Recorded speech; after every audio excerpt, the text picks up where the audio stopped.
और इसके हिसाब से ही सीजन, तो हमने देखा इसके हिसाब से जो है वो हमने 4 सीजन को पढ़ा।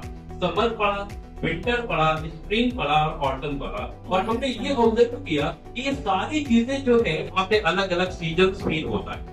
सबसे पहले हमने ये देखा कि हमारा जो अर्थ है उसके सेंटर मोड से हम एक सर्कल ड्रॉ किया, उसको हम इक्वेटर बोलते हैं, और उसके ऊपर से 23.5 डिग्री नॉर्थ हमने ड्रॉ किया, जिसे हम क्या, अगर टिल्ट होने के कारण सूरज की किरणें जो पड़ रही है एक तरफ, अगर नॉर्थ में ज्यादा पड़ेगा तो साउथ में क्या पड़ेगा कम, और साउथ में ज्यादा पड़ेगा तो नॉर्थ में क्या पड़ेगा कम। हमारा भारत जो है, हमारा इंडिया कौन से पार्ट में आता है, नॉर्दर्न पार्ट में ही आता है। अब हम सोच के देखो कि अर्थ जो है वो टिल्ट है, और अर्थ के टिल्ट होने के कारण जब एक ऐसा सिचुएशन आएगा कि जब गर्मी हो रही होगी भारत में, उस समय हम ये अज्यूम करते हैं कि जो सदर्न पार्ट है वहां पे क्या हो रहा होगा, ठंड हो रहा होगा, क्योंकि उस समय जो हमारा सनरेज है वो डायरेक्टली कहाँ पे पड़ रही है, ट्रॉपिक ऑफ कैंसर पे, राइट। अब उसके बाद ये भारत में गर्मी कब आती है, जनरली हमने एक डेट को देखा, कौन से डेट को, 21 जून। और उसके बाद हम लोग आगे बढ़ते गए तो हमने ये देखा कि after some period of time Bharat में जो सीजन फील होगा